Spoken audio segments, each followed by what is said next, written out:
Taib. Bismillahirrahmanirrahim. Assalamualaikum warahmatullahi wabarakatuh. Alhamdulillah wassalatu wassalamu ala Rasulillah. Hayakumullah bayyakum wa saddadanillah wa iyyakum alal khairi wal huda mahyina wa as'aluhu bimannihi wa karamihi ayaj'alani wa iyyakum min ahli ilmi wal qur'ani tadabbura wa fikha. Innahu ala kulli syai'in qadir wa bil ijabati jadir. Alhamdulillah, kita memuji Allah Subhanahu wa taala yang telah memudahkan kita untuk melangkahkan kaki di pagi hari ini guna menimba ilmu Allah Subhanahu wa taala. Dan ana insyaallah diamanahkan di sini untuk menyampaikan tema apa tadi? Anda baru tahu soalnya apa hak adab, adab kepada orang berilmu, naam, atau hak orang yang mengajarkan ilmu kepada orang yang belajar. Karena orang-orang yang mengajarkan ilmu itu ada hak yang harus kita tunaikan. Ayyuhal ikhwatul kiram, pertama kita perlu tahu dulu orang alim yang berilmu itu bukan malaikat. Naam, sahih. Tapi ada hak yang harus kita jaga betul. Mereka yusibu wa yukhti, bisa berbuat benar, bisa berbuat apa? Salah. Yang mutlak benar semua Nabi kita Muhammad sallallahu alaihi wasallam. Ini sebagaimana kata Imam Malik rahimahullah ketika beliau mengisi kajian, beliau mengatakan kullun yu'khadhu wa yurad. Semua orang ucapannya bisa kita terima, bisa kita apa? Tolak. Illa sahibu hadzal qabr, kecuali pemilik kubur ini. Sambil nunjuk kuburan Nabi kita Muhammad sallallahu alaihi wasallam. Loh, faktanya Pak, Masya Allah ya, walaupun Nabi sallallahu alaihi wasallam ini maksum, pertanyaannya, pernah nggak Nabi berbuat salah? Pernah nggak Nabi berbuat salah? Pernah. Dan langsung diingatkan oleh siapa? Allah Subhanahu wa taala. Apa dalilnya? Allah berfirman, abasa wa tawalla, ma'ruf.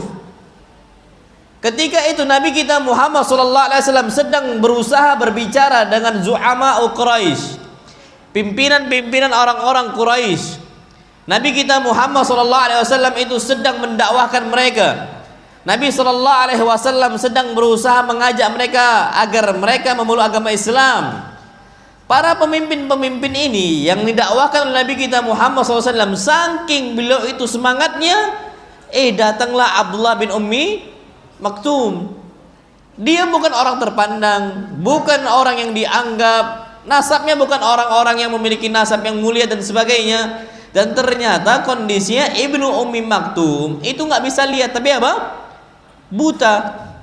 Datang ke Nabi sallallahu alaihi wasallam. Nabi mau fokus kepada mereka, orang-orang zu'ama ini, ruasa, pemimpin-pemimpin, pembesar-pembesar dan sebagainya. Akhirnya Nabi sallallahu alaihi wasallam berbuka masam. Pak, cemberut ke orang yang buta itu ngaruh enggak sih? Orang buta antum mau senyum, mau cemberut, sama aja. Ngaruh enggak? Enggak ngaruh. Tapi ternyata itu salah, itu nggak boleh. Nah, dan Nabi sallallahu alaihi wasallam berbuat keliru, naam sahih. Tapi langsung diingatkan oleh Allah Subhanahu wa taala. Dan ternyata apa kata Allah Subhanahu wa taala? Abasa wa tawalla an ja'ahul a'ma. Si Muhammad bermuka masam dan dia itu berpaling ketika datang kepadanya orang yang buta. Langsung dispesifikkan oleh Allah, orang yang buta. Sebenarnya orang buta ini mau kita senyum ataupun tak senyum tak ngaruh. Tapi ternyata nggak boleh. Di sini menunjukkan hatta Nabi kita Muhammad sallallahu alaihi wasallam yang maksum pun itu ternyata pernah nggak berbuat keliru? Pernah. Ya apalagi ustadznya, apalagi kita yang awamnya dan sebagainya. Ini menunjukkan bahwasanya yang namanya para ustadz, para alim itu pertama yang perlu kita ketahui bukan orang yang maksum, semua ucapannya bisa kita apa? Terima. Itu dulu yang karena gini, Pak. Jangan sampai muncul nanti hulu. Ghulu ini berlebihan, mengangkat para guru derajatnya seperti Tuhan. Ada nggak yang itu? Ada, banyak. Na'udzubillah. Ini sebagaimana hadis Nabi kita Muhammad sallallahu alaihi wasallam, iyyakum wal ghulu. Hati-hati kalian dalam berlebihan dalam beragama. Fa inna ma ahlaka man kana qablakumul ghulu. Karena orang-orang sebelum kalian itu binasa sebabnya dikarenakan mereka ini ghulu dalam beragama, berlebihan. Ngangkat ustadznya semua kayak ayam maksum. Makanya muncul banyak khurafat sekarang. Khurafat, oh ini kan alim, bisa nurunkan rantai emas dari langit, bisa terbang, bisa apa. Ini musibah, Pak. Akhirnya dia itu memuliakan ustadznya atau memuliakan gurunya berlebihan. Ini nggak masuk di kita. Ini nggak boleh. Jadi satu dulu konsep yang harus kita ketahui, ustadz, ulama itu apa? Bukan Tuhan. Nanti Pak kalau ini dibuka, gulu ini dibuka, nanti akan banyak sekali penyimpangan yang terjadi. Contohnya, bahkan ana beberapa waktu yang lalu lihat video, ada seorang keturunan Rasul katanya, dijual kue bekas gigitan Habib katanya, dijual tinggi harganya. Pak, mau siapapun yang makan air liur, ada nggak bakteri? Ada, kecuali air liur Nabi kita Muhammad sallallahu alaihi wasallam. Iyalah air liur Nabi Pak bersih betul. Lah kalau kita enggak Pak, bakterinya banyak. Nabi sallallahu alaihi wasallam na'am bersih. Nabi sering siwakan, kita sikat gigi 2 kali sehari. 2 kali sehari Pak kita ini sikat gigi. Nabi sallallahu alaihi wasallam minimal 5 kali dalam satu hari. Bersih Nabi sallallahu alaihi wasallam. Saking bersihnya antum tahu Pak, Ali ibn Abi Thalib pernah kondisi sakit mata. Beliau pernah mengatakan sallallahu alaihi wasallam, ketika itu beliau mengatakan na'utiyanna rayata rajulan ghadan yuhibbullah wa rasulahu wa yuhibbuhullahu wa rasuluhu. Aku akan berikan bendera kepemimpinan besok hari. Untuk siapa? Untuk seseorang yang dia akan menjadi pemimpin perang, panglima perang. Kriterianya dia cinta dengan Allah dan Rasulnya, dan Allah dan Rasulnya pun cinta kepada dia. Ini para sahabat bingung, siapalah kira-kira ini. Kumpul mereka semua para sahabat di lapangan, berharap mereka dikasih bendera oleh Nabi kita Muhammad sallallahu alaihi wasallam. Karena kenapa? Kriteria yang paling tinggi itu Pak, Allah dan Rasulnya pun cinta sama dia. Ini hebat ini. Akhirnya semua pada kumpul. Nabi tiba-tiba nanya, Aina Ali? Aina Ali? Di mana Ali ibn Abi Thalib? Nggak ada dia. Apa kata para sahabat? Ya Rasulullah yashaki ainaihi. Ali ibn Abi Thalib sedang sakit mata. Sakit mata nih Pak. Akhirnya Ali yakin kayaknya nggak bisa saya jadi panglima perang. Lalu sakit mata Pak, perang di padang pasir, gini-gini lihat. Yang kawan dianggap lawan nanti. Kan bahaya pula itu kayak gitu. Akhirnya apa? Nggak datang Ali bin Abi Thalib. Yakin kayaknya bukan dia. Ternyata apa kata Nabi kita Muhammad sallallahu alaihi wasallam? Datangkan Ali ke sini. Didatangkan Pak. Fa basaqa fi aini. Ketika datang, Nabi ludahi matanya. Nabi teteskan, Nabi ludahi matanya Ali bin Abi Thalib. Fa bara, sembuh. Seakan-akan nggak pernah sakit mata. Kalau antum sakit mata datang Ustaz ludahin mata Ustaz. Insya Allah tambah sakit. Insya Allah tambah apa? Tambah sakit. Nah jadi jangan hulu. Udahlah jangan hulu. Itu yang perlu kita ketahui. Jadi ustadz ya ustadz. Terus apa haknya? Nah ini baru kita ketahui Pak. Ada beberapa hak yang kadang-kadang orang-orang awam nih nggak perhatian di situ. Padahal apa hadis Nabi kita Muhammad sallallahu alaihi wasallam, beliau mengatakan dalam hadis-hadis yang sahih, laisa minna man lam yuwaqqir kabirana wa yarham saghirana wa ya'lam li'alimina haqqa. Bukan bagian dari umat Islam orang-orang yang tidak muliakan orang yang lebih tua, satu. Yang kedua, bukan bagian dari umat Islam orang yang tidak menyayangi yang lebih muda, dua. Yang ketiga, bukan bagian dari umat Islam orang-orang yang tidak mengetahui hak-hak orang berilmu. Dia nggak tahu hak-hak itu apa yang harus diberikan untuk orang-orang berilmu, nggak tahu. Apalagi kalau dia berilmu plus umurnya udah tua, harusnya itu dikasih hak mereka. Makanya jadi nggak sembarangan Pak kita bermuamalah dengan mereka, harus ada yang kita berikan. Apa itu? Pertama, perhatikan di sini, al-ihtiram wa taqdir. Kita menghormati dan kita betul-betul memuliakan mereka, dan itu hukumnya wajib untuk para penuntut ilmu. Dan termasuk tanda kita menghormati para guru, Pak, kata para ustadz, itu kita harus duluan datang sebelum ustadznya apa? Datang ngisi kajian. Usahakan gitu, Pak. Jadi jangan suka telat kajian, hilang ilmu itu. Dan kita perlu tahu, termasuk juga adab kita menghormati guru, itu jangan duduk di belakang. Afwan Pak ya, jangan tengok ke belakang tuh. Usahakan duduknya di mana? Di depan. Dan itu termasuk memuliakan apa? Guru. Kalau bisa Pak, antum agak maju dah Pak. Sedikit kita kebahas ini Pak, Masya Allah. Tapi harus memang gitu Pak. Kenapa? Nggak usah jauh-jauh Pak. Antum tahu malaikat Jibril kan? Malaikat Jibril ini kurang mulia apa? Bahkan Allah Subhanahu wa taala berfirman dalam Al-Qur'an Al-Karim dalam surat Al-Qadr. Allah berfirman, a'udzubillahi minasyaitonir rajim. Bismillahirrahmanirrahim. Inna anzalnahu fi lailatul qadr.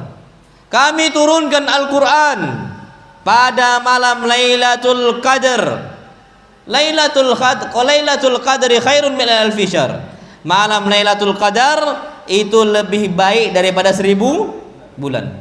Tapi ketika malam Lailatul Qadar, apa kata Allah? Tanazzalul malaikatu waruh.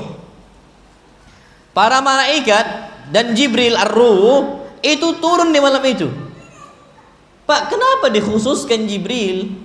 Bukankah Jibril bagian dari malaikat? Kenapa Allah sebut para malaikat dan Jibril turun di malam Lailatul Qadar? Apa kata para ulama? Saking mulianya malaikat siapa? Jibril alaihi salam. Ternyata lihat bagaimana Jibril belajar dari Nabi kita Muhammad sallallahu alaihi wasallam. Disebutkan oleh Umar ibn Khattab radhiyallahu taala anhu. Ketika itu Umar mengatakan ini Jibril itu menjelma sebagai bentuk manusia. Belajar dari Nabi kita Muhammad sallallahu alaihi wasallam. Apa adabnya Jibril yang ditunjukkan untuk Nabi kita Muhammad sallallahu alaihi wasallam? Fa asnada rukbatayhi ila rukbatayhi wa wada'a kaffayhi ala fakhidhi. Jibril meletakkan, menyandarkan, menempelkan lututnya Jibril dengan lututnya Nabi kita Muhammad sallallahu alaihi wasallam, dekat betul. Fa asnada rukbatayhi wa wada'a kaffayhi ala fakhidhi, dan diletakkan telapak tangannya di atas apa? Pahanya. Ini menunjukkan aslinya kalau kita menuntut ilmu dalam bentuk kita ihtiram. Pertama nggak usah tengok dulu ustadznya lah. Ihtiram dalam babul ilm, menghormati ilmu. Itu harus kita mendekat. Harus kita mendekat. Kalau bisa usahakan dekat. Kenapa? Karena malaikat Jibril pun seperti itu kepada Nabi kita Muhammad sallallahu alaihi wasallam. Dan kemudian Pak, Masya Allah, ada satu hadis. Nabi kita Muhammad sallallahu alaihi wasallam itu lagi kajian. Nabi lagi apa? Kajian. Tiba-tiba kondisinya ada 3 orang. 3 orang di luar masjid Nabi kita Muhammad sallallahu alaihi wasallam. Beliau katakan, "Ammal awwal," adapun orang yang pertama, fa'awa ilallah fa'awahullah. Dia datang ke masjid untuk kajian, dia cari ada celah yang kosong, dia masuk ke celah itu. Untuk apa? Untuk mendapatkan naungan Allah Subhanahu wa taala. Apa kata Nabi sallallahu alaihi wasallam? Fa'awahullah. Akhirnya Allah Subhanahu wa taala naungin nih orang. Jadi pertama tuh berusaha dapat yang di saf mana? Pertama. Tapi yang kedua, wa ammal akhar. Adapun yang kedua, fastaha. Dia malu-malu. Fastahyallahu minhu. Allah pun malu-malu darinya. Enggak enak Pak gitu kayak gitu. Jadi dia duduk di mana? Di belakang. Aduh, malulah anak. Belakang aja. Akhirnya di mana? Belakang.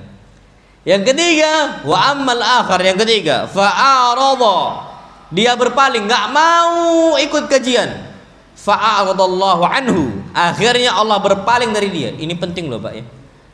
Antum tahu sebab futur pertama kali kaum muslimin itu ketika mereka enggak nampak kajian.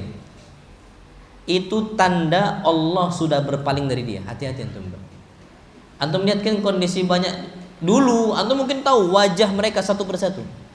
Dulu awalnya semangat, awal-awal kenal sunnah, rajin kajian, ikut kajian dan sebagainya.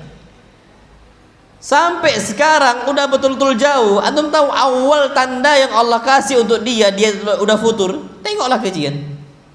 Kalau udah nggak nampak kajian, insya Allah yakinlah kalau dia nggak cepat balik, dia akan keterusan.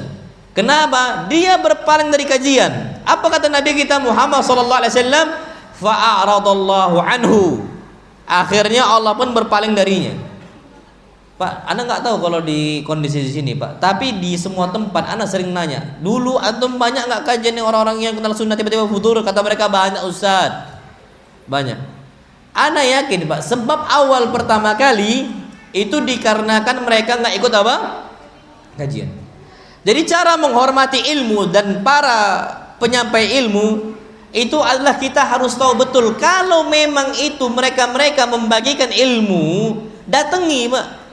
Bahkan apa kata Nabi kita Muhammad sallallahu alaihi wasallam, beliau bersabda dalam hadis yang sahih, al ulama warathatul anbiya. Para ulama itu pewarisnya para nabi.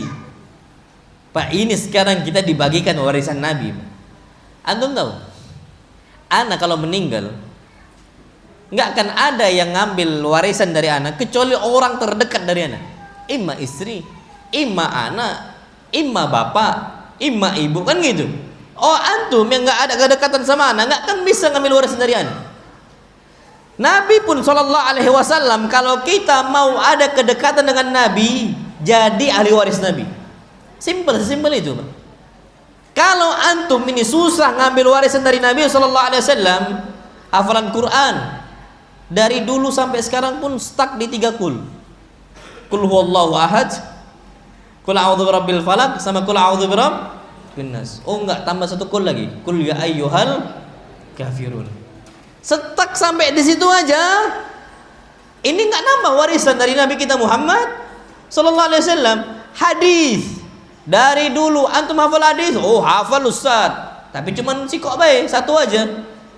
Apa itu? Innamal a'malu binniyat. Kalau itu insya Allah hafal 100%, mia. Tapi hadis berikutnya nggak ada yang hafal. Ini Pak berarti kita nggak ada kedekatan dengan Nabi kita Muhammad sallallahu alaihi wasallam. Kalau antum mau ada kedekatan dengan Nabi kita Muhammad sallallahu alaihi wasallam, jadi keluarga Nabi kita Muhammad sallallahu alaihi wasallam yang kita katakan sallallahu alaihi wa ala alihi, kepada keluarganya itu orang-orang yang dekat dengan Nabi kita Muhammad sallallahu alaihi wasallam berupa para ulamanya. Naam sahih.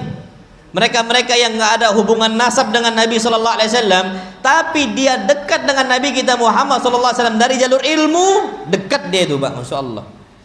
Makanya kalau bisa, Pak, antum datangi, karena mereka-mereka ini para ulama itu mereka sedang membagikan warisan Nabi. Yang mana para ulama ini pewaris Nabi kita Muhammad sallallahu alaihi wasallam, pewaris loh, Pak, ahli waris itu. Ada orang besar, bos besar, orang kaya, pebisnis besar meninggal, yang dianggap siapa? Pewarisnya sudah. Kalau dia pewarisnya itu, Pak, oh dihormati kan. Itu harus pikirkan. Kalau bisa jadilah pewaris Nabi kita Muhammad sallallahu alaihi wasallam. Makanya kalau sudah disebarkan pengumuman kajian, Pak, jangan nggak datang. Percaya sama Anda. Kalau antum udah nggak datang, biasanya itulah awal futur mulanya. Dan apa hadis Nabi kita Muhammad sallallahu alaihi wasallam? Beliau mengatakan, "Idza marartum bi riyadil jannati farta'u." Kalau kalian melewati taman-taman surga, maka apa? Singgah, duduk.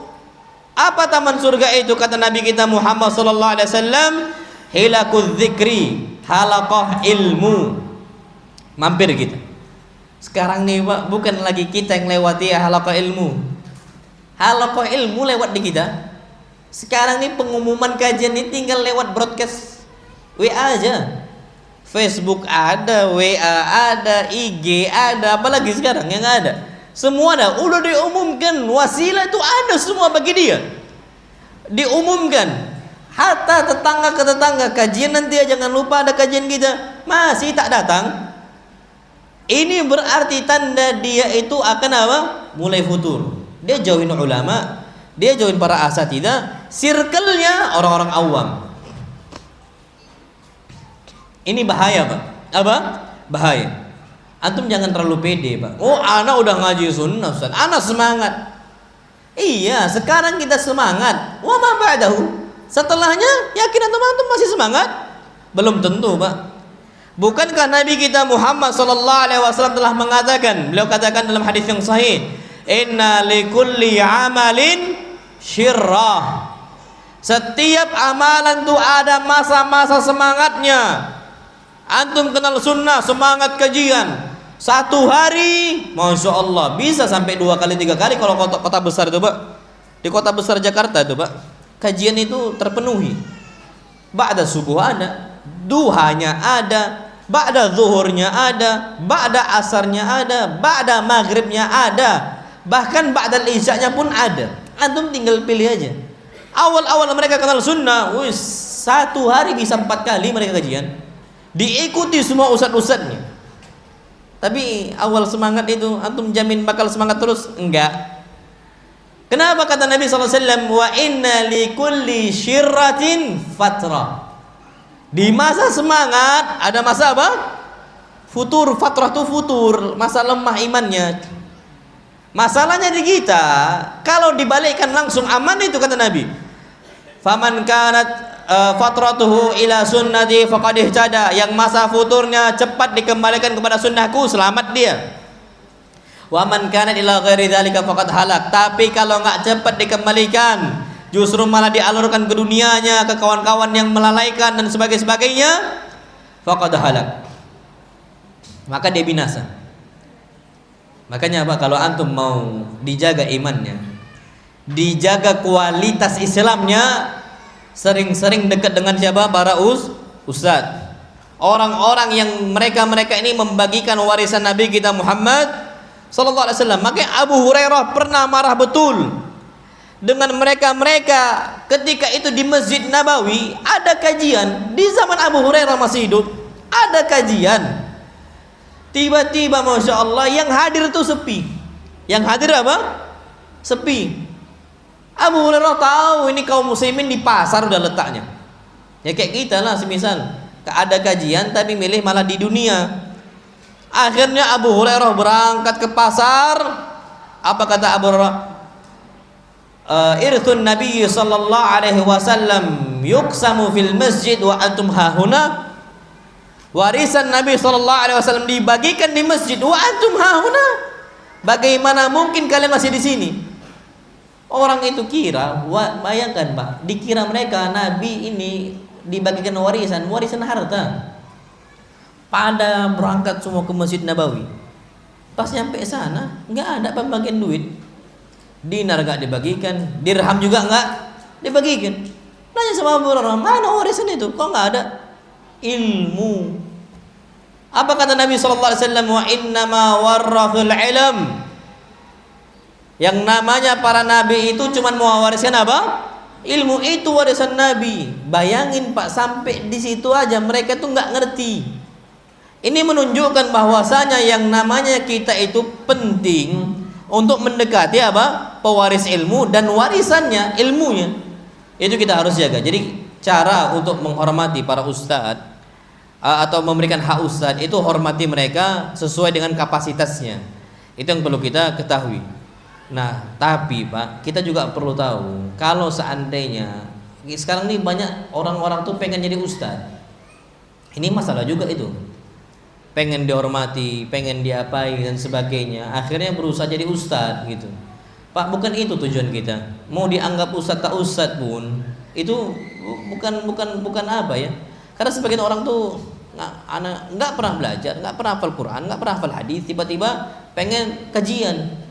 Ini masalah nih Pak, ada di tempat kami kayak gitu. Nggak pernah hafal Quran, nggak pernah hafal hadis, tapi udah ngisi sana sini, sana sini, sana sini. Kebetulan ini Pak, dia ini dekat sama Ana. Dekat sama Ana tuh setiap Ana ngisi kajian tuh ada beliau tuh. Masih muda tapi semangat. Ana ngingatkan ke dia, akhi antum ngisi sana sini yang ngundang iya Ustaz, yang ngundang orang awam Ustaz. Antum belajar enggak itu? Ana bilang. Nanti bahaya. Enggak Ustaz. Ana belajar, ana sebelum ngisi kajian ana belajar. Jangan akhi, bahaya. Kalau udah tanya jawab itu bahaya ana bilang. Ada enggak tanya jawab? Ada Ustaz. Nah, jangan antum buka tanya jawab ana bilang. Itu bahaya ana bilang. Itu kejadian Pak di circle ana itu jamaah ana akhirnya ana bilang jangan akhi. Tuh, terus gimana Ustaz? Ya sudah, kasih ke yang lain, masih banyak ustaz-ustaz kita. Nanti kalau antum salah fatwa itu bahaya betul ana bilang. Oh gitu saja. Iya, kalau antum semangat coba cari anak-anak kecil dan sebagainya. Karena antum anak tanya hafal Quran enggak? Quran antum sampai mana juga enggak ada, hadis juga enggak ada. Apa yang mau antum sampaikan? Faqidu syai' la yu'ti. Orang kalau enggak ada apa-apa dia enggak bisa ngasih. Orang enggak ada duit enggak kan bisa ngasih duit. Orang enggak ada ilmu juga enggak bisa ngasih apa? Ilmu. Jadi kita tuh nggak bisa Pak pakai pakaian dusta tuh nggak boleh. Bahkan apa kata Nabi kita Muhammad sallallahu alaihi wasallam, al mutasyabbi' bima lam yu'ta kalabis libas zur. Orang yang merasa bangga untuk memakai pakaian dusta, orang yang merasa bangga dengan sesuatu hal yang dia miliki, jadi merasa kenyang dia, paling nggak punya apa-apa. Kalabis libas zur, seakan-akan dia pakai pakaian apa? Dusta. Nggak boleh Pak. Makanya ada sebuah ucapan dari Umar ibn Abdul Aziz. Apa kata Umar? Rahimallahu ra'an arafa qadra nafsihi. Allah itu merahmati seseorang yang tahu kadar diri dia masing-masing. Ini penting Pak. Jadi kalau kita awam, ya sudah awam saja. Akui kita ini awam. Oh tapi anak dipandang Ustaz. Iya, antum dipandang sesuai kapasitasnya. Kalau antum dipandang semisal gara-gara apa nih? Bukan karena ilmu, jangan antum masuk di bidang ilmu, kecuali memang antum belajar ilmu agama. Nah, sekarang banyak Pak ustad kondang gitu ya, maksudnya yang awamnya, yang dulunya artis tiba-tiba jadi apa? Ustad. Ana tuh kaget ada satu artis dia nih, tiba-tiba ngajar tafsir, lupa namanya siapa, artis siapa lah itu, dulu mantan artis lama katanya. Tiba-tiba bicara tafsir, nggak bisa bahasa Arab. Ana bingung, Quran bahasa Arab, tafsir ulama pakai bahasa Arab. Kayak mana dia mau paham itu Pak? Ini berarti dia ngangkat diri dia di atas kadar yang Allah kasih. Inilah nggak boleh. Anda nggak tahu apa tujuannya, apa istilahnya, motifnya itu kayak gitu. Itu biasanya karena pengen dihormati. Ini masalah, nggak boleh Pak kita kayak gitu. Sesuai dengan kadar diri kita. Karena memang kadang-kadang Pak, orang ini kalau udah pakai pakaian agama itu betul-betul dihormati. Contoh ya Pak, contoh Ana. Ini contoh kejadian sama Ana parkir Pak. Ana selalu Pak sehari-hari Ana di rumah, di pondok di Prabu Mulih itu. Atau Ana lagi safar, Ana tuh nggak pernah terbuka kepala Ana kecuali lagi olahraga aja. Ana selalu pakai imamah, sorban. Selalu di mana-mana, ana mau di pasar, ana mau di mall, ana mau di mana, ana selalu pakai sorban. Kalaupun nggak pakai sorban, ana pakai peci. Selalu kayak gitu. Ana parkir lah Pak, parkir. Waktu itu ana pakai peci. Mundur ana bayar 2.000. Apa kata dia? Makasih Pak Haji. Padahal ana itu masih Pak Umroh. Iya, ana belum Pak Haji. Udah dibilang apa? Pak Haji. Tadi ana masih Pak Umroh padahal. Ana udah umroh loh Pak ya. Loh gimana orang awam? Orang awam nih Pak, yang penting berpeci, berjenggot, dia cingkrang. Pak Haji dah tuh. Ditanya tentang ilmu agama, keda. Ilmu udah ada. Ini enggak boleh ini. Jadi memang betul kita kasih ihtiram, menghormati orang ketika dia ada ilmu. Nam sahih Pak, hormatilah orang. Tapi seandainya dia nggak ada ilmunya, jangan diangkat ke majlisul ifta, sampai dia berhak untuk berfatwa. Salah berfatwa nih, Pak, resikonya berat. Antum tahu di zaman sahabat Nabi kita Muhammad sallallahu alaihi wasallam, hadisnya hadis agung sekali, Pak. Jabir ibn Abdullah, hadis riwayat Imam Abu Daud, disahihkan oleh Syekh Al-Albani rahimahullah. Apa kata Jabir ibn Abdullah? Dia mengatakan kharajna fi safarin. Kami pernah berangkat di sebuah safar. Nabi nggak ikut ketika itu. Tiba-tiba ketika kami jalan ada batu besar gelinding, longsor. Salah satu kawan kami terkena batu tersebut, ngelukain kepalanya. Di malam hari Allah takdirkan dia ini apa? Ihtilam, mimpi basah. Orang kalau mimpi basah wajib apa? Mandi. Kondisi ini luka parah ini kepalanya. Maka dia bertanya kepada para sahabat yang lain, hal tajiduna li rukhsatan fit tayammum? Wahai kawan-kawanku, apakah kalian berpendapat saya ada rukhsah keringanan untuk tidak mandi, cukup tayamum saja? Apa kata mereka? La, enggak. La najidu laka rukhsatan. Engkau enggak ada rukhsah, engkau wajib mandi. Apa kata Jabir? Faghtasala famat. Mandilah dia, langsung meninggal. Masyaallah. Jabir nggak ikut berfatwa. Jabir nggak ikut apa? Berfatwa. Saking takutnya nih Jabir, meninggal nih satu sahabat Nabi kita Muhammad SAW karena salah fatwa. Datang ke Nabi Jabir, ngelapor, ya Rasulullah terjadi seperti ini. Nabi langsung tegak di hadapan para sahabat Nabi kita Muhammad SAW. Apa komentar Nabi? Qatalahumullah. Mereka telah membunuh si fulan. Semoga Allah perangi mereka semua. Masya Allah. Salah apa? Fatwa. Salah fatwa. Apa hadis Nabi kita Muhammad SAW salahnya? Ala sa'alu hina lam ya'lamu. Kenapa mereka enggak bertanya kalau tidak tahu? Fa inna shifa al-ai as-su'al, karena obatnya enggak tahu itu apa? Nanya. Kita nih Pak harus pandai-pandai kita untuk nyikapi gimana diri kita. Ini enggak tahu kadar diri dia, enggak tahu dia porsi hidup dia. Harusnya sadar. Dan kita orang-orang yang berilmu pun enggak nganggap dia berilmu. Mereka mengatakan ana tuwailibu ilmin, aku hanya penuntut ilmu yang kecil sekali. Itu untuk menunjukkan bagaimana kita itu harus sadar dengan diri kita. Jadi yang pertama, al-ihtiram wa taqdir. Hak yang pertama kita menghormati dan memuliakan para ulama. Yang kedua, Masya Allah, al-insat wa husnul istima' inda talab al-ilm. Kita ketika nuntut ilmu dari para ustadz itu harus diam. Wa husnul istima', dan betul-betul mendengarkan apa yang disampaikan oleh gurunya. Jadi jangan bicara sendiri. Ustadznya buka majelis, biasanya ummahatnya pun buka majelis. Yang satu majelis ilmu, yang satu majelis ngerumpi. Ini tidak boleh ini.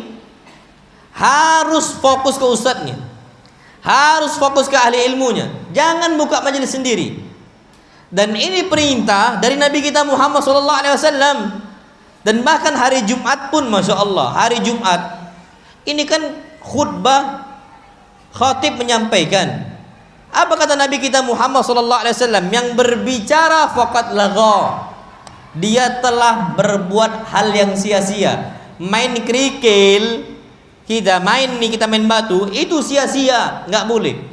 Harus betul-betul fokus mendengarkan apa kata apa? Ustadz, itu hari Jumat, makanya usahakan Pak.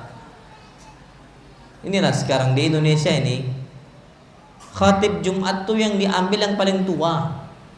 Harusnya yang diambil yang berilmu. Antum tahu momen Jumatan tuh momen paling penting, Pak. Kalau seandainya yang diambil bukan orang berilmu, apalagi orang tua, udah tua renta, Pak, insya Allah mereka duduk di hari Jumat yang mereka baca Bismillahirrahmanirrahim amutu wahya, tidur semua kan? Apa? Karena nggak jelas. Innal hamdalillah nahmaduhu Maka kami itu Pak dipelajarin. Ana kuliah dulu belajar Pak turuqud dakwah, cara berdakwah ada dipelajari Pak. Yang namanya berbicara itu bisa dipelajari, public speaking. Dan orang speaker yang terbaik sepanjang masa siapa? Rasul sallallahu alaihi wasallam. Antum nggak usah belajar public speaking dari orang barat, nggak usah. Kami dipelajari Pak public speaking itu bagaimana cara penyampaian yang baik kepada audiens itu dari hadis-hadis Nabi kita Muhammad sallallahu alaihi wasallam, bagaimana retorika beliau dan sebagainya. Dulu kami yang ngajarkan turuqud dakwah itu Ustaz Syafiq Bahasa Lama. Itu dipelajari Pak, bagaimana cara berdakwah, itulah yang kami tiru. Itulah yang hadis Nabi sallallahu alaihi wasallam, gaya beliau itu yang usahakan kita sampaikan kepada umat. Itu harus penting Pak. Kenapa yang sudah berapi-api aja khutbah Jumat masih ada yang tidur? Masih ada yang apa? Tidur. Jadi pernah Pak kejadian, ana di salah satu di kota Jakarta tuh, ana waktu itu bukan khotib, ana jamaah. Ustadz ini udah nyampaikan, masya Allah. Nggak lama Pak, cuman sebentar berapa menit aja, mukaddimah lewat sikit, rupanya suara ngorok di belakang. Ana tengok, udah tidur. Itu cuma 5 menit lewat sikit. Amma ba'du lewat sikit, udah ngorok. Padahal ustadz ini bagus, masya Allah. Anda nggak sebut namanya. Tapi masya Allah berapi-api. Ujung-ujungnya ada yang tidur. Itu soft kedua di belakang ana. Apalagi soft yang paling ujung. Insya Allah banyak yang tidur. Makanya kita harus tahu kondisi kita itu harus ansit, kata Nabi. Ansit itu artinya diam. Perhatikan, dengarkan, kalau bisa dicatat. Ini adab juga. Mencatat apa? Ilmu. Pak, Bu, antum tahu nggak? Zaman dulu yang belajar rata-rata tuh bapak-bapak semua. Di zaman sahabat Nabi kita SAW, ummahat ada jadwal, tapi nggak sebanyak apa? Para laki-laki. Terus siapa yang ngajarkan istri-istri mereka? Suami-suaminya. Apa yang disampaikan oleh Nabi kita Muhammad SAW dicatat oleh mereka, dicatat oleh para ulama kita, disampaikan ke istri mereka. Kita nih Pak, ustadznya nyampaikan sejam, istrinya nanya, Bang, apa tadi kata ustadz? Aduh, jangan tanya abang lah deh, tanya sama ustadznya. Kan? Ustadz bicara berapa lama? Sejam. Coba kasih faedahnya. Apa ya tadi? Oh, hormatin ulama lah katanya. Terus apa lagi? Ya wallahu a'lam bishawab. Ini Pak, salahnya kita karena kita nggak hormati ilmu. Antum tahu masya Allah, termasuk adab dalam belajar itu mencatat, mendengarkan, kita betul-betul nyimak, kemudian dicatat. Antum tahu Imam Syafi'i? Imam Syafi'i itu asalnya dari mana? Imam Syafi'i asal dari mana? Gaza. Beliau tuh lahir di Gaza. Gaza, jalur Gaza kita sekarang nih, Filistin. Beliau lahir di Gaza. Allah jadikan beliau ini, Pak, orang yang lahu quwwatu dzakirah. Ingatannya itu kuat betul. Imam Syafi'i. Dalam kondisi yatim, Imam Syafi'i, berangkatlah ibunya bawa Imam Syafi'i ke Mekah. Semua ulama Mekah itu diraup ilmunya oleh Syafi'i, masih kecil. Akhirnya mereka ini menyarankan Imam Syafi'i untuk belajar dari imam besar di kota Madinah. Siapa imam? Imam Malik. Berangkatlah Imam Syafi'i ke Imam Malik. Dan antum tahu Pak, Imam Syafi'i ini saking semangat yang nuntut ilmu, dan emaknya yang semangat juga. Imam Syafi'i bukan orang kaya. Imam Syafi'i, ibunya ini orang janda. Uang nggak banyak. Jadi tidak ada kertas yang digunakan oleh Syafi'i untuk mencatat. Akhirnya apa? Ibunya ini dengan inisiatifnya berangkat ke tempat perkantoran.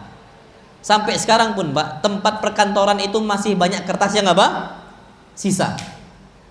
Yang sisa-sisa tadi itu dipotong-potong sama ibunya Syafi'i, dikasih kepada Imam Syafi'i agar Imam Syafi'i apa? Mencatat. Bayangkan Pak antum seperti itu. Berangkatlah Imam Syafi'i terus seperti itu. Lama kelamaan kertas-kertas di kantor-kantor instansi pemerintahan itu habis. Karena diambil oleh siapa? Imam Syafi'i. Dihabiskan. Berangkatlah Imam Syafi'i tanpa membawa kertas. Di majelisnya Imam Malik, Imam Syafi'i masih mencatat tanpa pena, tanpa kertas. Gimana caranya? Al-Imam Syafi'i rahimahullah ketika disampaikan hadis oleh Imam Malik, hadis Muwatta Malik, beliau mencatat. Gayanya apa? Kayak gitu. Dikira Imam Malik, Imam Syafi'i ini main-main. Langsung dipanggil, ya Muhammad, ata'abath fi majlisi. Wahai Muhammad, wahai Syafi'i, engkau main-main di majelis saya. Dan termasuk ulama yang paling tegas dalam majelis ilmu, Imam Malik. Imam Malik itu dengan gampang ngusir orang ketika dia nggak serius belajar. Ata'abath fi majlisi, engkau main-main di majelis saya. La, innani aktub wala abath. Aku nggak main-main, aku nih nulis. Engkau nulis. Mana kertasnya? Ini. Mana penanya? Ini. Mana tintanya? Ini. Tambah marah Pak Imam Malik. Diusirlah Imam Syafi'i. Apa kata Syafi'i? Belum mengatakan, ya Imam, jangan usir saya. Engkau silahkan tanya saya Muwatta engkau dari awal sampai terakhir. Kalau saya nggak bisa jawab, saya keluar. Tapi saya dari awal sampai akhir kalau bisa semua, jangan keluarkan saya. Akhirnya apa? Dites sama Imam Malik. Murid seniornya Imam Malik pun nggak hafal Muwatta. Imam Syafi'i junior baru masuk, dari awal Muwatta sampai akhir Muwatta sudah apa? Hafal. Pernah hampir diusir gara-gara tidak apa? Mencatat. Itulah akhirnya keluar ucapan Imam Syafi'i yang masyhur, yang terkenal Pak. Apa kata beliau? Al-ilmu saydun wal kitabatu qaiduhu. Ilmu itu adalah buruan dan mencatatnya itu ikatannya. Apa kata beliau? Faminal hamaqati antasida ghazalatan thumma tatrukuha bainal khalaiqi taliqatan. Termasuk, afwan Pak ya, hamaqah ini tingkat kebodohan paling rendah. Istilah kita apa? Ahmak itu tingkat bodoh yang paling bawah betul. Dungu kali. Atau blow on lah mungkin, yang paling bawah nih Pak. Antum jangan tersinggung Pak. Antum kalau nggak mencatat jangan tersinggung. Ini ucapan Imam Syafi'i. Ini pelajaran bagi ana dan antum juga Pak. Karena kadang-kadang kita ini malas apa mencatat. Pokoknya jangan tersinggung Pak. Ini ucapan Imam Syafi'i. Faminal hamaqah, termasuk kebodohan yang paling rendah kata beliau. Antasida ghazalatan, engkau dapat kijang nih, habis buru kijang, dapat kijang, terus diapain? Dibebaskan lagi. Macam orang mancing, sap, dapat ikan dibebaskan lagi, mancing mania. Dapat ikan bukan yang dimakan, bukan yang dibakar, dibebaskan lagi. Habis waktunya Pak. Anda sampai mikir Pak, ya Allahu Akbar, dapat ikan berjam-jam dia nunggu, dapat dibebaskan lagi. Itu kata Imam Syafi'i. Kenapa Imam Syafi'i sampai ngomong seperti itu Pak? Karena pernah Imam Syafi'i diusir gara-gara tidak apa? Mencatat. Jadi kata beliau, termasuk kita itu menghormati ilmu atau ahli ilmu dengan mencatat semua apa yang disampaikan oleh guru. Antum tahu ada salah seorang gurunya Bukhari, Syekhul Bukhari, namanya Muhammad ibn Salam. Syekhul Bukhari, Muhammad ibn Salam ini ma'ruf. Orangnya semangat mencatat, rajin mencatat dan sebagainya. Muhammad ibn Salam itu punya guru sedang menyampaikan hadis-hadis Nabi kita Muhammad sallallahu alaihi wasallam. Jadi Pak, zaman dahulu semua hadis, sanad dan matan itu dicatat oleh mereka.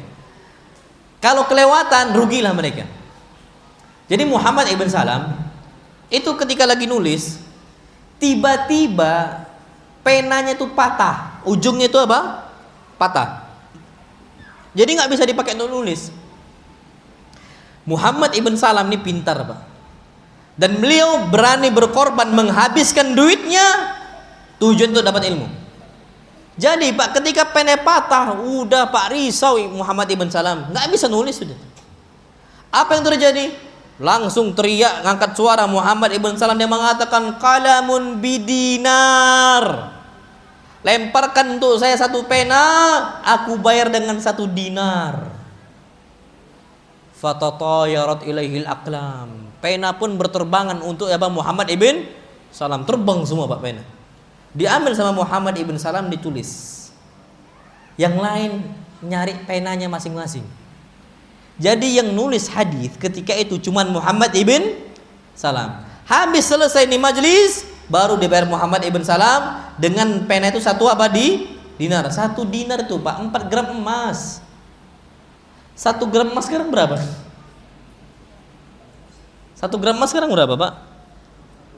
Berapa? 2 juta. Kalau 4 gram berarti berapa juta? 8 juta Pak. Sekarang makanya kalau bisa Pak nggak usah lah nabung duit itu.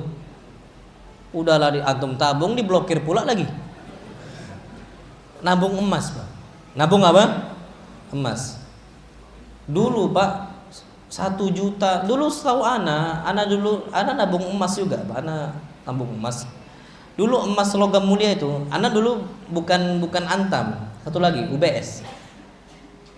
Bukan Antam, UBS. Kalau UBS ini cuma di Indonesia yang laku. Kalau Antam sampai Malaysia pun laku dia. Itu dulu 1 gram tuh cuma 700.000 dulu. Sekarang 2 juta. Dulu Pak antum 500 tuh udah bisa beli apa dulu? 500. Beli bakso kali kan? Sekarang cuma beli kerupuk aja. Sekarang pun 1 kerupuk 1.000. Ya kan? Nominalnya sama, nilainya beda. Itulah duit kalau mata uang, kertas kayak gitu. Makanya kalau bisa yang berlaku itu memang dinar tadi, emas. Kalau bisa antum tabunglah emas. Jadi jangan tabung apa duit. Ini saran ana Pak ya, saran ana. Dan usahakan seperti itu, emas sudah. Syariat Nabi kita SAW itu emas dan apa perak. Usahakan seperti itu. Kalau antum mau transaksi uangnya rupiah berlaku sahih, nggak boleh kita tolak rupiah Pak. Karena mata uang negara kita apa? Rupiah. Cuman kalau mau nabung antum untuk berangkat umroh, untuk berangkat haji, tabunglah dalam bentuk apa? Emas. Karena dia nggak akan jatuh insyaallah. Inflasi itu nggak akan terjadi sama apa? Sama emas. Harga itu stabil, bahkan bisa apa? Naik nilainya. Itu yang perlu kita ketahui. Wallahu alam bishawab. Kok sampai situ kita? Oh ini Muhammad ibn Salam. Jadi mereka tuh mencatat. Jadi Pak gini, kenapa pentingnya kita mencatat? Ulama itu dianggap ilmunya betul-betul bisa diambil kualitasnya. Istilahnya ulama itu ada kredibilitas ilmunya itu dengan 2 kriteria. Pertama, dhabtul hifdz, kuat dia hafalannya. Yang kedua, dhabtul kitabah, kuat dia mencatat. Ada orang ulama nggak kuat hafalannya, tapi kuat apa? Mencatatnya. Dampaknya apa? Kalau dia kuat mencatat nih Pak, dia bisa menyampaikan hadis itu dari catatannya. Kalau seandainya rumahnya terbakar, habis kitab-kitabnya, statusnya berubah dhaif. Makanya kalau dia meriwayatkan, menyampaikan hadis setelah rumah terbakar, hadisnya statusnya apa? Dhaif. Dhaif dia nih statusnya.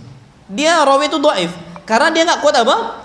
Hafalannya. Nah kalau ulama yang lain seperti Syafi'i, Ahmad, Imam Malik, Abu Hanifah, mereka ini semua kuat apa?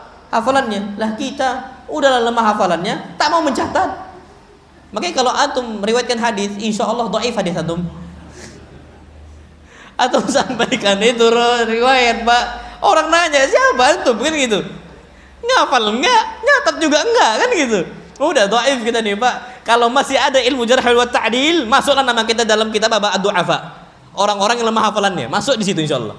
Tapi karena udah habis nih al-jarh wa ta'dil, enggak berlaku lagi, alhamdulillah enggak ada nama kita di situ. Tapi kalau seandainya masih berlaku itu Pak, mungkin ada masuk di situ. Naudzubillah. Kenapa? Udahlah lemah hafalannya. Lemah Pak hafalan kita nih. Pulang lantum ke rumah. Bu, coba tes nanti bapaknya. Bang, apa kata Ustaz? Sampaikan aja. Harusnya bisa dia nyampaikan. Ringkasnya aja pun tak bisa meringkas. Ini berarti udahlah hafalan yang lemah, nyatatnya juga apa? Lemah. Jadi ala kulil Pak di sini usahakan semangat Pak.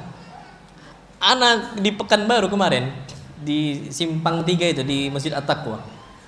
Tiba-tiba ada 2 anak nih Pak, Masya Allah, masih kecil.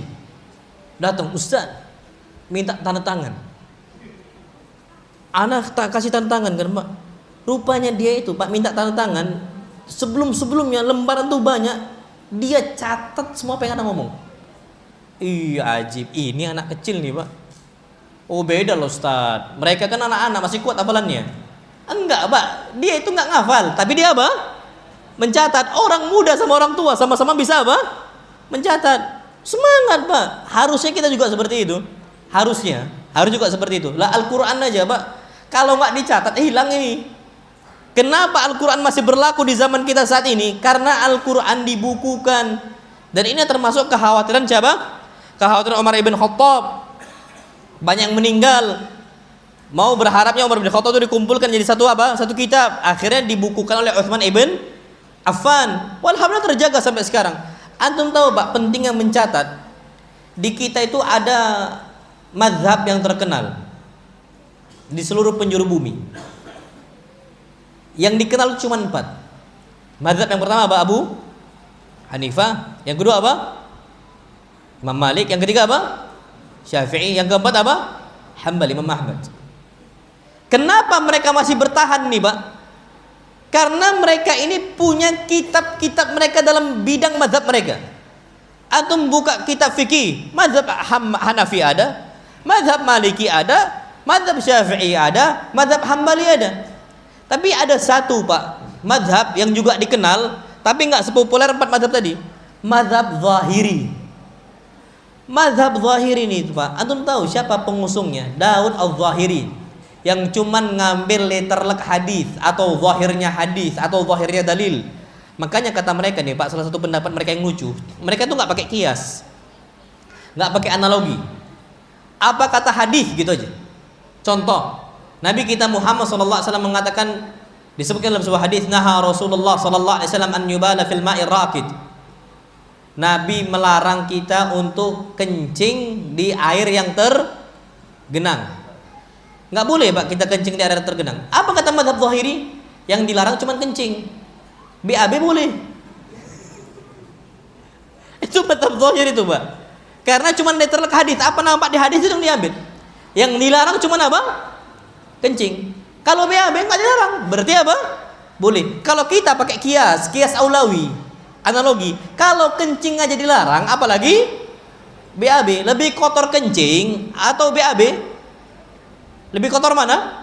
BAB lah Pak. Antum di kolam renang, antum kencing, insya Allah masih tersaring dia. Coba BAB situ. Kan? Antum aja kencing samping kawan antum, tiba-tiba hangat, kabur semua. Ini kalau BAB gak mungkin lagi Pak, pasti kotor. Nah tapi mazhabnya Zahiri itu enggak Pak, letterlek hadis saja. Nah apa kata para ulama? Kalau bukan sebabnya Al-Imam Ibnu Hazm Al-Zahiri, yang mazhabnya Zahiri itu menulis kitab Al-Muhalla, kalau enggak dicatat itu kitab Muhalla, hilang mazhab Zahiri, hilang sudah. Karena ada banyak mazhab aslinya, mazhab Sufyan. Mazhab Sufyan itu ada loh Pak. Mazhab Sufyan itu Sufyan Ats-Tsauri juga ada, Sufyan Ibnu Uyainah juga ada. Tapi kenapa hilang? Dikarenakan tidak ada murid mereka yang khusus untuk mencatat di bidang khusus. Nggak ada. Tidak apa? Tidak ada. Makanya hilang. Makanya termasuk antum betul-betul menjaga ilmu itu dengan cara apa?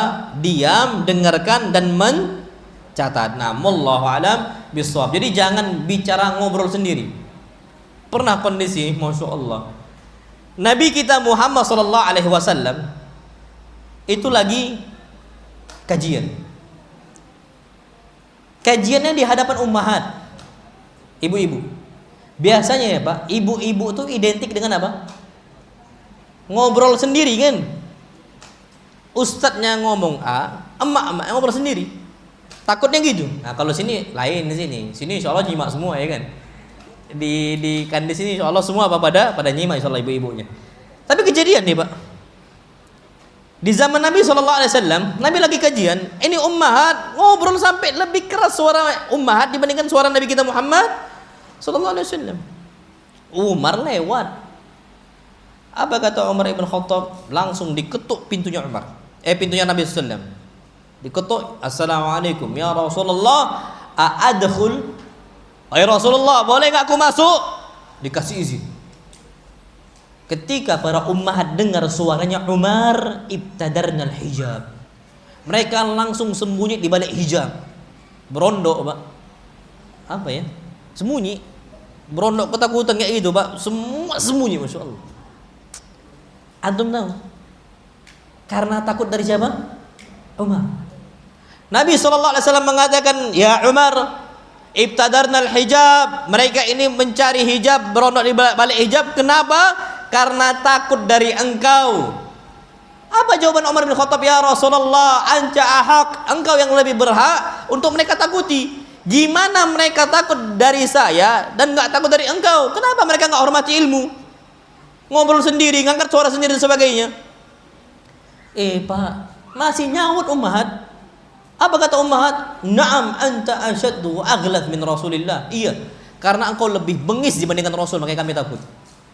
Udahlah takut, masih cerewet. Itu siapa kondisi para ummahat. Baru Pak Umar ibn Khattab itu dengan ucapan diam semua. Apa komentar Nabi sallallahu alaihi wasallam? Lau salaka Umaru fajjan nasalaka syaitanu fajjan min ghairi fajji Umar. Wajar Umar ditakuti. Tidaklah Umar berjalan di sebuah jalan kecuali setan akan nyari gang yang lain. Saking takutnya setan dari siapa? Umar. Dan ternyata ada setan-setan dalam bentuk manusia. Jangan jadikan diri kita setan di majelis ilmu. Pak, setan tuh antum kira jin doang? Enggak, minal jinnati wan nas. Setan tuh ada dari kalangan jin dan ada dari kalangan apa? Manusia. Nah, setan yang di majelis ilmu itu yang suka ngobrol sendiri, asik sendiri, godain kawannya pula lagi untuk ngobrol. Udah tak usah dengar ustaznya, lah ngobrol aja kita. Itu apa? Setan itu. Dan setan manusia ini kadang-kadang lebih payah Pak ngurusnya.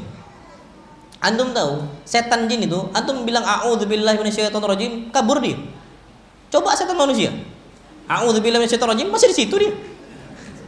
Itu setan apa? Setan manusia. Makanya payah sedikit kita berhadapan sama setan manusia. Cara gimana? Kita yang hindar. Jadi ala kulli hal menghormati para guru itu dengan cara diam, dengarkan dan juga mencatat. Yang berikutnya, adamu muqata'atihi wa iz'ajihi. Jangan sampai kita mengganggu ustaz dan juga memutus ucapan ustaz dengan cara apa? Perhatikan.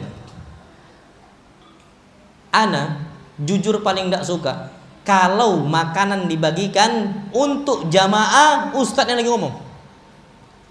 Ana kalau udah dibagikan nih makanan ketika kajian, imma ana yang stop atau makanan yang stop. Minum juga sama. Ana agak payah Pak lihat jamaah itu ngasih apa? Ngasih giring apa namanya? Air, botol air itu. Itu yang paling susah Pak. Kalau kita butuh minum cukup kita yang ngambil apa? Minum. Kenapa? Ini iz'aj, mengganggu ustadznya. Dan antum tahu Pak, kejadian Masya Allah, salah satu ustadz Malaysia, ustadz kita lah, ustadz sunnah, ustadz Idris Sulaiman hafizahullah. Beliau ini lagi ngisi kajian, tiba-tiba dibagi makanan apa? Makanan ketika kajian. Biasalah Pak, makanan itu biasanya ada plastiknya, kretek ya kan. Udah gitu antum buka, kretak katanya. Itu satu necis itu. Dua lagi, kretek lagi. Itu satu orang. Gimana kalau seandainya jamaah semua kayak gitu? Apa kata beliau? Stop makanannya. Antum nggak akan bisa fokus untuk belajar dalam kondisi makan. Oh bisa Ustaz. Apa kata beliau? Nggak akan bisa. Dalilnya apa? Allah berfirman dalam Al-Quran Al-Karim, ma ja'alallahu li rajulin min qalbayni fi jawfi. Allah tidak akan menjadikan untuk manusia di dalam diri mereka dua akal dalam satu tubuh. Dua hati untuk berpikir dalam satu tubuh, itu nggak ada istilahnya. Nggak bisa manusia multitasking. Yang bisa multitasking tuh cuman Android, Windows itu bisa multitasking. Manusia tak bisa. Nggak bisa ummahat sambil masak, sambil nyuci, sambil ngurus anak, itu nggak multitasking. Itu bukan multi apa? Tasking. Nggak akan bisa Pak. Antum cek aja di Google, pelajari aja, nggak akan ada ceritanya manusia itu multitasking. Terus gimana caranya? Hadis Nabi kita Muhammad SAW, innallaha yuhibbu rajulan idza amila amalan ayyutkinahu. Allah tuh cinta dengan seseorang kalau dia sedang beramal, dia tuntaskan dulu satu amal. Kalau udah tuntas, fa idza faraghta fansab. Kalau udah selesai, cari kerjaan yang lain gitu. Jadi tuntaskan dulu satu.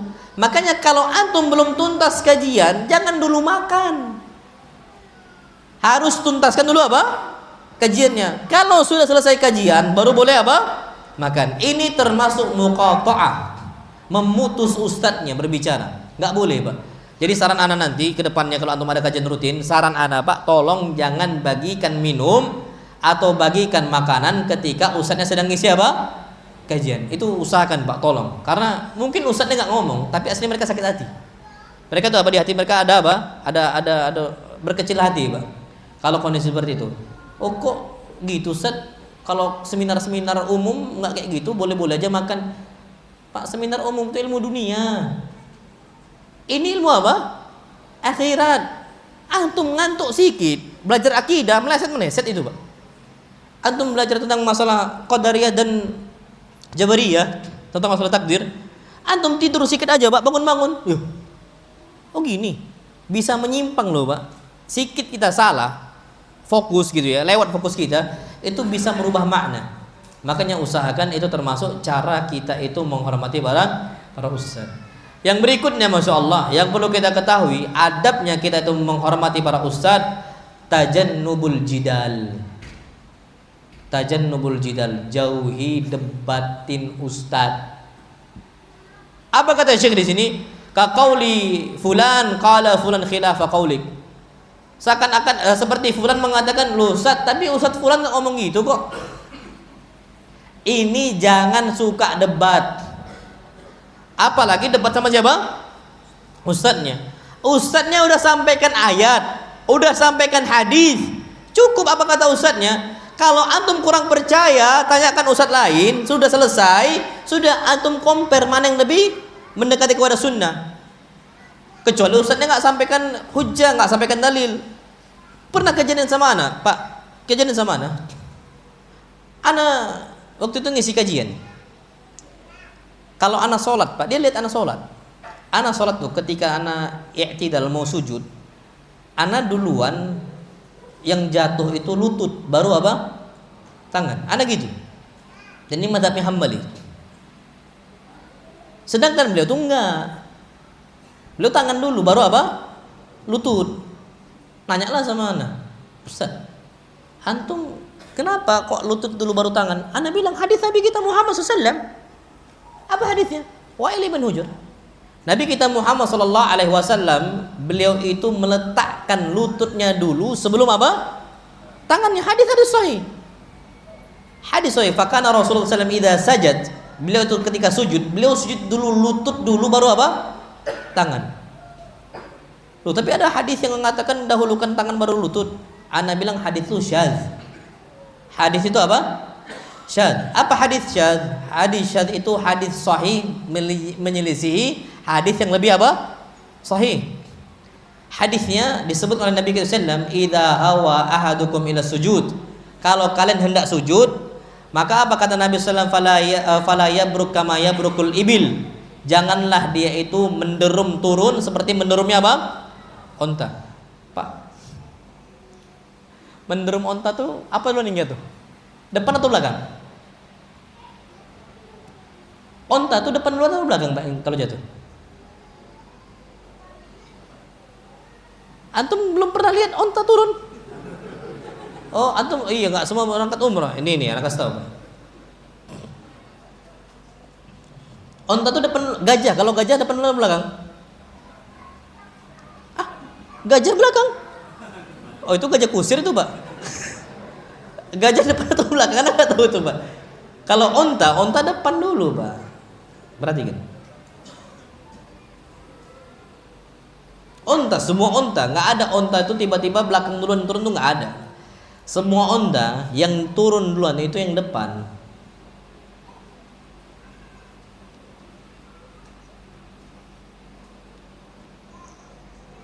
Antum perhatikan, Pak. Mana duluan turun ya, perhatikan. Ini onta nih kan. Lihat mana duluan turun.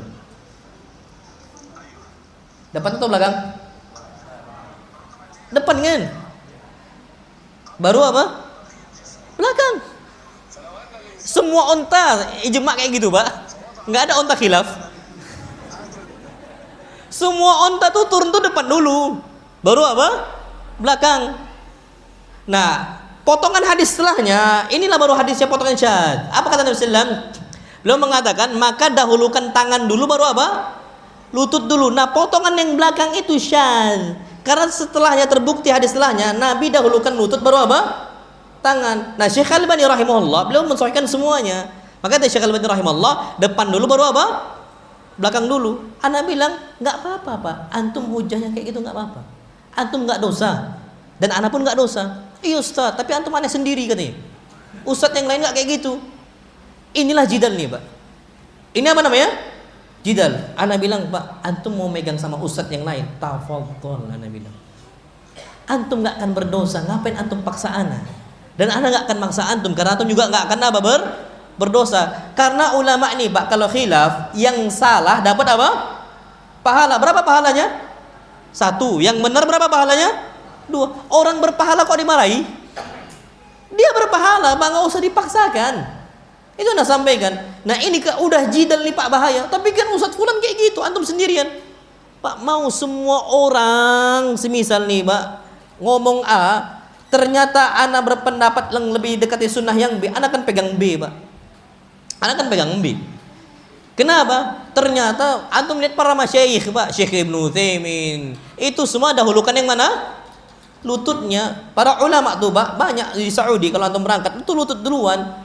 Ya di Indonesia memang banyak ulama yang apa? Tangan dulu, dan itu nggak berdosa Pak. Nah akhirnya muncul jidal, mau adu-aduan apa? Ilmu. Itu nggak boleh Pak. Ana sampaikan, coba Pak dibiasakan untuk nggak suka debat. Ana pakai dalil, antum tak sebutkan dalil. Ana bilang, ini yang payah nanti Pak. Ana bilang, coba tolong ke ustadz yang lain pun sama sikap antum. Jangan suka debat. Antum tahu debat kusir yang paling jelek sepanjang sejarah? Tahu antum? Ada banyak ilalang nih, rumput ilalang. Padang itu semua rumput ilalang. Goyang lah ini ilalang.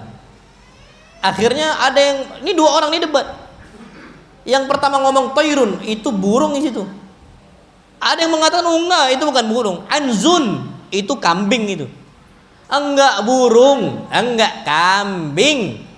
Burung kambing debat kusir. Pak, terbang rupanya. Berarti apa? Burung. Apa kata kawannya? Anzun walau torat, itu kambing walaupun terbang. Penyakit sudah Pak, udahlah terbang masih dibilang apa? Kambing walaupun terbang. Debat kusir itu Pak. Makanya ini yang disabdakan oleh Nabi kita Muhammad SAW. Ana za'imun bi baitin fi rabadil jannah liman tarakal mira wa in kana muhiqa. Aku jamin seseorang akan dapat rumah yang besar di surganya Allah Subhanahu wa taala. Untuk siapa? Untuk orang yang tinggalkan debat kusir walaupun dia apa? Benar. Udah tinggalkan aja, Pak. Makanya termasuk orang-orang ibadur rahman yang dipuji oleh Allah Subhanahu wa taala. Apa sifatnya? Wa idza khatabahumul jahiluna qalu salama. Kalau dia didebat sama orang jahil, qalu salama. Cukup ucapkan apa? Salam. Salam. Sudah, assalamualaikum. Dan nggak bisa lagi untuk ngeladenin antum. Itu cara yang terbaik, Pak. Jadi ala kulli hal, tolong jangan suka debat. Ini penyakit juga. Ada salah satu ikhwah datang kan, Ustaz, ini apa bantahan syubhat yang mengatakan Ibnu Taimiyah kaza. Ana nggak akan jawab sampai antum pusing duluan. Ana bilang, antum kenapa buka debat di Facebook? Antum nggak ada ilmu. Siapa yang salah? Antum. Antum yang buka debat, antum buat ustadznya capek. Antum harus capek dulu. Akhirnya Nabi biarkan. Ini ikhwan nih Pak, semangat untuk apa? Untuk debat. Akhirnya dia bingung, nggak tahu Ustaz, mau kena syubhat nih orang nih. Hampir nggak, alhamdulillah nggak jadi orang sufi. Karena dia mengatakan Ibnu Taimiyah nih mengatakan sufi kada, ada mendukung sufi dan sebagainya. Ini kata dia, Anda bilang antum pusing dulu sampai antum selesai pusingnya baru Anda jawab. Anda bilang, udah Pak, nggak ada jawaban dia, baru Anda jawab. Oh gitu Ustaznya. Makanya Pak, kalau awam itu nggak usah suka apa Debat bahaya, Pak. Syubhat itu antum tahu kata Al-Imam Az-Zahabi rahimahullah, al-qulubu dha'ifa wa syubahu khattafa. Yang namanya hati kita itu lemah, syubhat itu apa? Menyambar-nyambar. Syubhat ini, Pak, bukan joget-joget dia.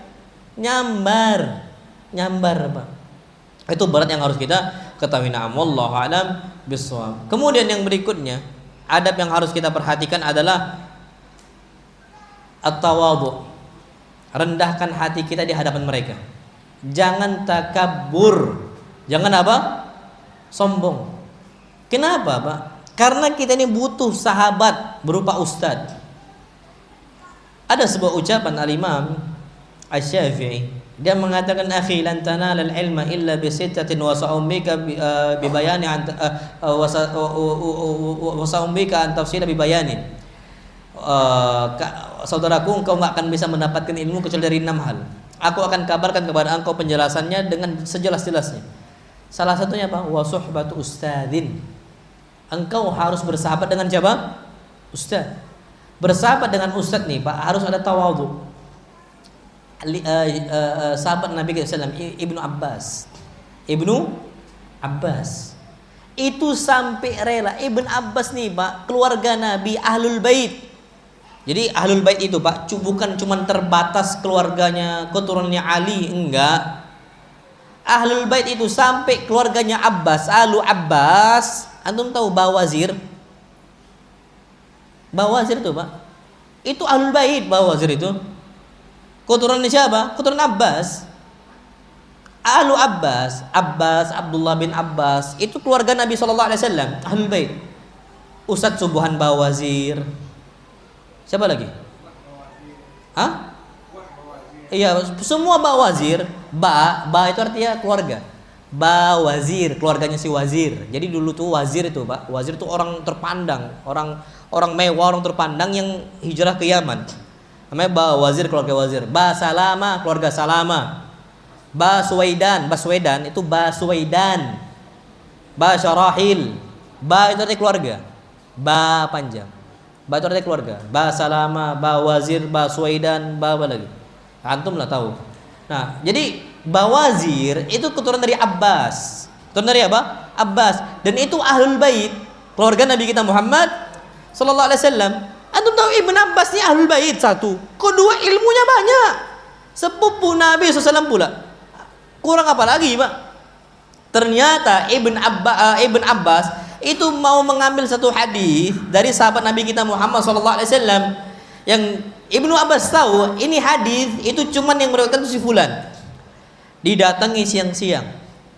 Debu itu, Pak, sampai menghempas wajah Ibn Abbas. Kondisi sampai seperti itu. Siang hari terik betul-betul panas, Ibn Abbas tuh cuma nutupi wajahnya dengan apa? Kain selendangnya, ridaknya. Ini menunjukkan bahwa saya harus ada tawadhu kita. Harus menghormati apa? Ustadznya. Lihat kondisi ustadz, nah kayaknya nggak bisa ganggu lah. Kalau Ibn Abbas tinggal ngetuk rumahnya, minta hadis, dibukakan nggak untuk Ibn Abbas? Dibukakan. Bahkan apa kata sahabat ini? Seandainya engkau panggil saya ke rumah engkau, aku yang akan datang ke rumah engkau. Tapi ternyata Ibn Abbas kayak gitu, Pak. Menunjukkan bahwasanya yang namanya menuntut ilmu itu harus ada apa? Tawadhu, rendah. Tawadhu itu rendah apa? Tawadhu itu rendah apa? Rendah hati atau rendah diri? Rendah hati, Pak. Antum jangan salah terjemah.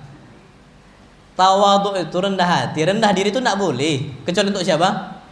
Untuk Allah. Antum merendahkan diri antum dengan rukuknya, sujudnya, itu cuma untuk siapa? Allah. Rendah diri itu terhina, Pak. Hina itu rendah diri. Rendah hati. Yang betul itu rendah hati. Karena kebanyakan kita nih, Pak, sudah salah terjemah. Tawadhu rendah diri, padahal rendah hati. Qalbu. Al-qalb apa artinya? Hati, bukan hati. Jantung.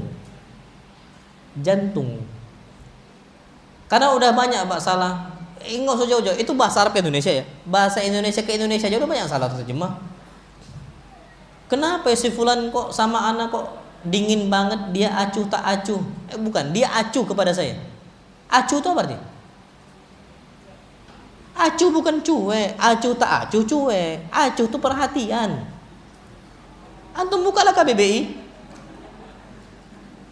Itu Indonesia ke Indonesia aja orang tak paham. Apalagi Arab ke Indonesia. Antum buka KBBI, Pak, di Google juga ada. Acuh itu artinya perhatian. Acuh tak acuh antara perhatian dan tidak perhatian. Dia ini acuh banget sama ana. Kok acuh? Sama kayak bahasa Palembang, Pak. Bahasa Palembang tidak ada tuh kate. Yang lucu mana penanya? Dak kate. Kate itu enggak ada. Tambah lagi dak. Negatif sama negatif jadi apa? Positif. Bahasa kami itu kalau enggak ada, mana minumnya? Kate. Kate itu artinya tidak ada. Tapi ditambah lagi dak. Dak kate. Ana bilang sama ikhwan-ikhwan, Pak, kenapa tuh ngomong dak kate? Kate itu apa artinya? Enggak ada. Lah, kenapa tambah lagi dak? Berarti negatif sama negatif positif. Bingung dia. Oh iya juga Ustaz ya. Anak nggak tahu kenapa dibilang tak kati. Nah ini kan udah salah penempatan kan. Acuh tak acuh, acuh itu bukan nggak perhatian. Acuh itu perhatian. Nah sama kita tawadhu ini Pak, artinya itu bukan rendah diri, tapi rendah hati. Jangan salah terjemah Pak. Rendah diri itu hanya untuk Allah, rendah hati untuk manusia. Naam. Jadi harus kita rendahkan hati kita. Sampai jam berapa kita? Jangan sampai selesai Pak, banyak ini. Ana udah bicara 1 jam 15 menit nih Pak. Sampai jam 10 ya, 5 menit lagi. Oh jangan 11 Pak, Masya Allah. Ana gak pernah kajian tuh biasanya mentok-mentoknya 1,5 jam. Terakhir Pak, terakhir banget ya. Terakhir. Hifdzu sirrihi wa adamu ikhtiyabihi. Ini penting nih Pak, ini terakhir anak tutup. Jaga rahasia ustaz dan jangan ghibahin ustaz. Untuk perhatikan, jaga rahasia ustaz. Kalau antum tahu sirnya ustaz, rahasia ustaz tuh jangan dijadikan diumbar. Ini penyakit kita nih, susah jaga rahasia, keponya besar kali. Antum tahu Pak, Masya Allah, penyakit dikit itu ada aja. Makanya kalau antum ada rahasia, tolong jangan ngomong ke orang. Insya Allah bocor orang Indonesia. Antum punya rahasia, antum kasih tahu ke kawan antum, insya Allah bocor. Kecuali orang-orang yang Allah rahmati. Kenapa? Antum gini, akhi, ana ada masalah, sini ana punya rahasia, tolong jaga ya. Cerita panjang-panjang, ini ikhwan ngomong ke kawannya, akhi, sini. Tolong jangan dikasih tahu yang lain ya. Antum ngomong panjang, yang itu ngomong lagi, akhi, sini. Akhirnya jadi rahasia umum. Rahasia masih rahasia, tapi udah jadi apa? Umum. Ada kan istilah kita rahasia umum? Ada. Pak, setahu ana nggak ada rahasia umum kecuali di negara kita. Namanya rahasia ya khusus, nggak ada rahasia umum. Rahasia umum tuh ada cuma di kita toh. Anda nggak tahu kok bisa muncul istilah rahasia umum. Dikarenakan memang mudah kali ember tuh bocor. Makanya antum tahu Pak, Masya Allah, di zaman dulu orang-orang Arab tuh nggak usah penting, jaga ya, jangan kasih tahu ya, nggak pernah kayak gitu. Cukup nengok sana, nengok sini, aman pasti. Apa hadis Nabi kita Muhammad, idza haddatsakum ahad, jika kalian tuh diajak ngobrol sama seseorang, faltafat, dia nengok kanan, nengok kiri, takut nih privasi ketahuan, gitu. Fahiya amanah, itu amanah, simpan, jangan sebarkan. Ini udah nengok sana, nengok sini, dikasih tahu jaga ya amanah, masih bocor kok. Makanya biasanya yang bocor tuh emak-emaknya cepat kali. Ustadznya nikah lagi ya katanya. Kalau udah itu insya Allah cepat. Sampai yang ustadznya pun nggak walimah diumumkan bisa tahu. Ingin itu cepat kali itu Pak. Makanya kita harus perlu perhatian. Kalau udah rahasia ustadz itu sampai disimpan. Antum tahu Masya Allah, sahabat-sahabat kita itu sebagian mereka, sahabat-sahabat Nabi kita SAW itu sebagian mereka itu sahibu sirri Rasulillah, pemegang rahasia Nabi kita Muhammad Sallallahu Alaihi Wasallam. Harus dipegang Pak. Jangan diumbar. Dan kalau bukan menjadi sesuatu hal yang publik, jangan dipublikkan, cukup privasi. Sudah privasi saja. Banyak orang ini rusak sebabnya itu udah bumbu semua. Kenapa? Rahasia yang tak dijaga. Terus apa? Wa'ada mughtiyabihi, jangan ghibahin. Naasnya sekarang ghibahin orang tuh biasa, ghibahin ustadz lebih biasa. Antum tahu ada sebuah ucapan luhumul ulama'i masmumah, dagingnya ulama itu apa? Beracun. Udah rata-rata Pak, antum kalau udah kebiasaan ngomongin ustadz, insya Allah hidup antum nggak akan tenang. Percaya sama, ada aja masalah. Karena yang antum makan tuh racun, Makanya pernah kejadian. Ada salah seorang sahabat Nabi kita Muhammad SAW, bukan orang yang kaya, kedatangan tamu, sedangkan beliau ini tidak bisa jamu dengan makanan.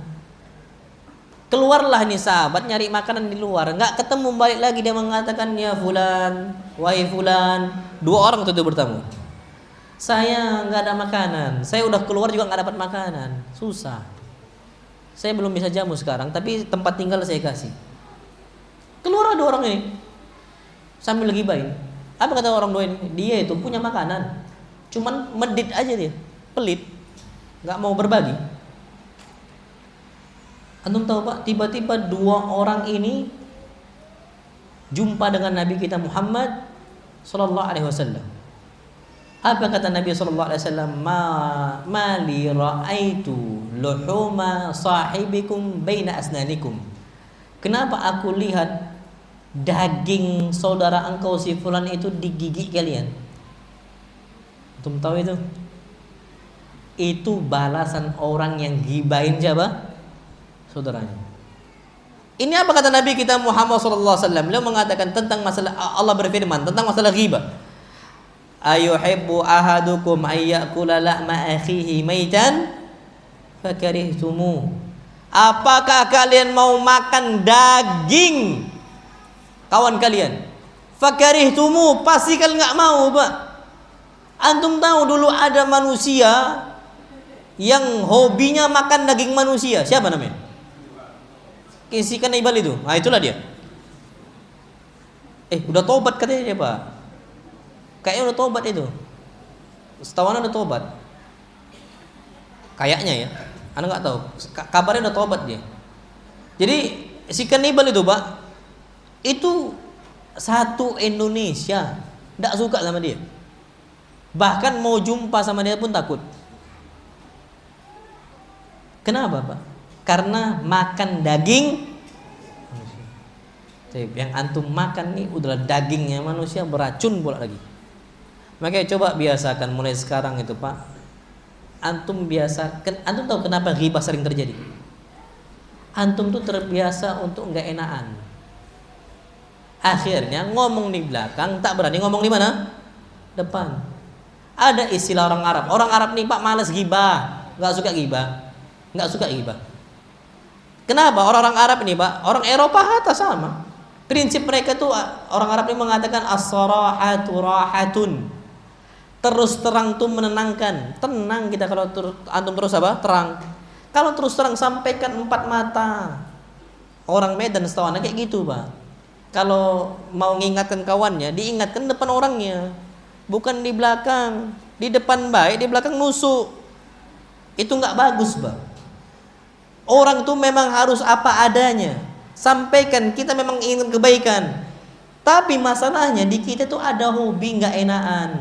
Hilangkan mulai sekarang, Pak. Sampaikan depan. Kalau nggak bisa di depan, nggak usah bicara. Nggak usah apa? Bicara. Diam sebaik-baiknya. Man samata naja. Yang dia diam maka dia apa?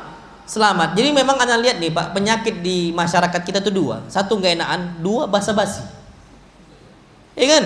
Atau istilah kita tuh mujamalah, basa-basi. Antum makan, pas makan lagi sendirian makan, tiba-tiba datang kawan antum basa-basi, ayo makan. Pas datang kaget antum, datang betulan dia. Kaget antum, datang betulan. Antum kalau memang mau ngajak dia makan, ajaklah. Masya Allah, ini yang ana senang. Antum makan bareng ana. Ini kita apa adanya, akhi, ya, nggak usah banyak, porsi memang segini, insya Allah cukup aman itu. Antum nggak usah khawatir. Itu orang Arab, Pak. Itu orang Arab, apa adanya. Bukan orang yang dia itu hobi di depan baik-baik, di belakang apa? Ngedumel, nggak kayak gitu. Akhirnya muncul kebiasaan untuk riba. Na'am, wallahu alam bisawab. Itu udah jam 10 lewat 5. Hah? Jam berapa kita ini? Hah? Oh iya jam, Masya Allah. Oh iya pas lah Pak, jam 11 sudah selesai kita nih. Anak kok lama banget ya, Masya Allah. Aduh udah bicara lama kayak masih jam 10. Masih jam 10, masih pagi tuh Pak. Tapi anak bingung juga kok masih jam 10. Anak udah capek ini sebenarnya apa nih, urat nih. Cuman anak gak ngomong aja. Tak enakan tadi, tak enakan. Astagfirullahaladzim. Nah, taib. Ala kulil kita tutup sampai sini. Jadi tolonglah Pak, Ustadz antum itu jangan biarkan mereka pergi. Tolong Pak.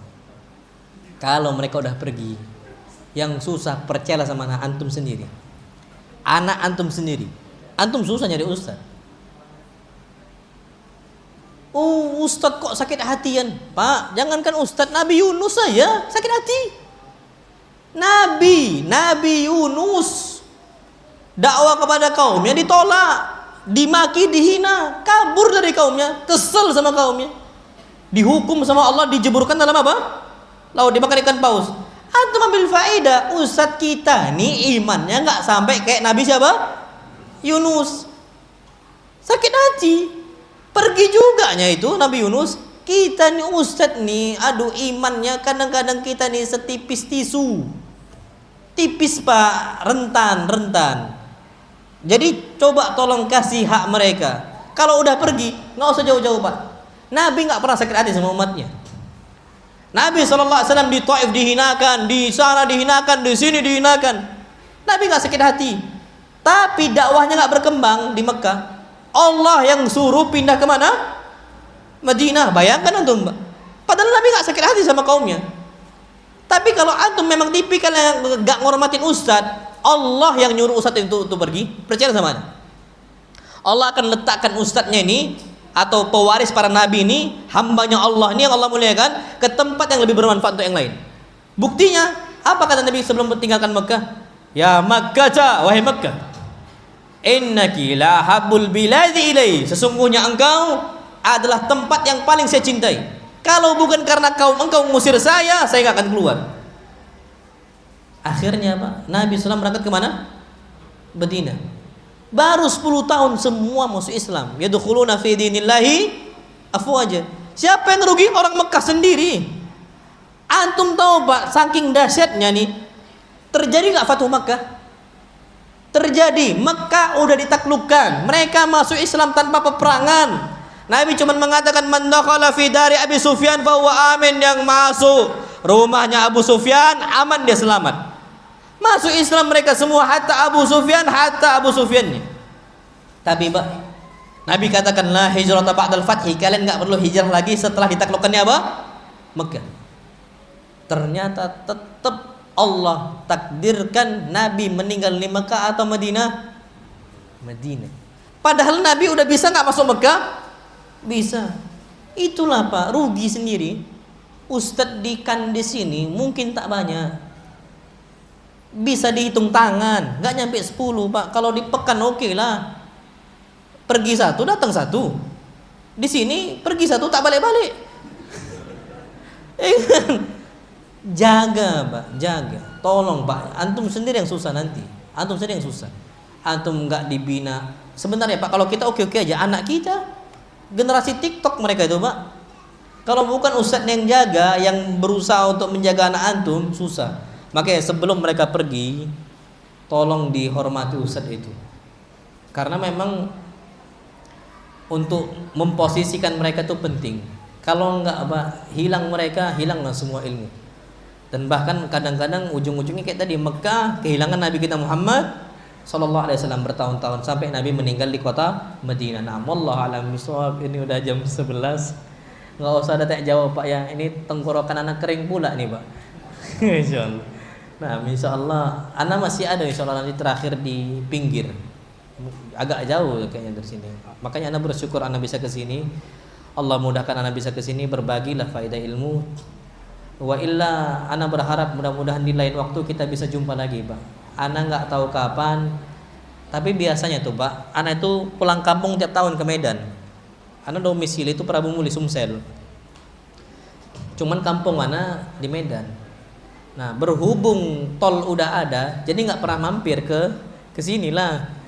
Ke Duri juga nggak pernah. Dulu ya lewat-lewat aja mungkin kan. Sekarang nggak pernah, terus aja lanjut kayak gitu. Tapi anak selalu pulang tiap tahun. Oke, ala kulal ya pun kalau anak bisa mampir, mudah-mudahan kita bisa jumpa di lain waktu. Nah, wallahu a'lam bishawab. Insyaallah nanti maghrib itu safari dakwah yang terakhir. Mudah-mudahan Allah Subhanahu wa taala berkahi perjumpaan kita dan Allah Subhanahu wa taala istiqomahkan kita semua dan anak-anak kita di atas sunnah Nabi kita Muhammad sallallahu alaihi wasallam hayyan wa mayyitan, baik ketika kita hidup ataupun ketika kita sudah meninggal. Kalau yang benar datang dari Allah Subhanahu wa taala, kalau yang salah datang dari anak pribadi dan syaitan, dan ana berlindung dari kesalahan tersebut. Dan ana mohon maaf Pak kalau antum tersinggung dari kata-kata ana yang duduknya di belakang, yang enggak mencatat, itu ana mohon maaf Pak, enggak usah antum tersinggung. Tersinggung pun enggak apa-apa lah. Kalau tak tersinggung enggak sadar-sadar kita kan gitu kan. Kesinggung pun enggak apa-apa Pak, enggak apa-apa. Ana senyum juga enggak apa-apa, sama-sama kita nih masyaallah.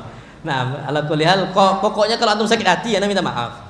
Ana tak sengaja. Karena memang mau nggak mau kebaikan itu lebih berhak untuk disampaikan kan gitu. Jangan disembunyikan. Kalau nggak tersinggung, kapan sadarnya kita kan gitu. Nah, jadi ala kulli yang dapat saya sampaikan. Wassallallahu Nabi Muhammad, subhanakallahumma wa bihamdik, asyhadu an la ilaha illa anta, astaghfiruka wa atubu ilaik. Assalamualaikum warahmatullahi wabarakatuh.